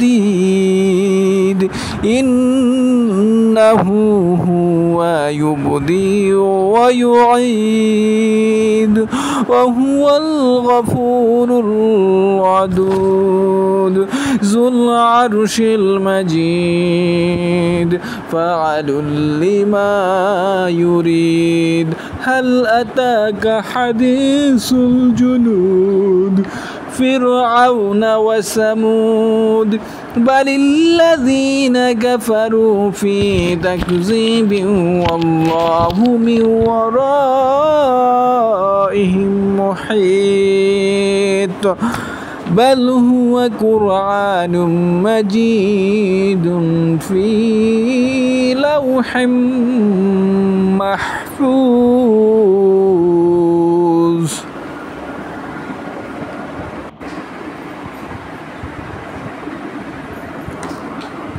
بسم الله الرحمن الرحيم لا أقسم بهذا البلد وأنت حل بهذا البلد ووليد وما ولد لقد خلقنا الإنسان في كبد أيحسب أن لن يقدر عليه أحد يقول أهلكت مالا لبدا أيحسب أن لم يره أحد ألم نجعل له عينين ولسانا وشفتين وهديناه النجدين فلاقتحم العقبة وما أدراك ما العقبة فك رقبة أو إطعام في يوم ذي مسغبة يتيما ذا مقربة أو مسكينا ذا متربة ثم كان من الذين آمنوا وتوسوا بالصبر وتوسوا بالمرحمة أولئك أصحاب الميمنة والذين كفروا بآياتنا هم أصحاب المشأمة عليهم نار مؤصدة أعوذ بالله من الشيطان الرجيم بسم الله الرحمن الرحيم والسماء ذات البروج واليوم الموعود وشاهد ومشهود قتل أصحاب الأخدود النار ذات الوقود إذ هم عليها قعود وهم على ما يفعلون بالمؤمنين شهود وما نقم منهم إلا أن يؤمنوا بالله العزيز الحميد الذي له ملك السماوات والأرض والله على كل شيء شهيد إن الذين فتنوا المؤمنين والمؤمنات ثم لم يتوبوا فلهم عذاب جهنم ولهم عذاب الحريق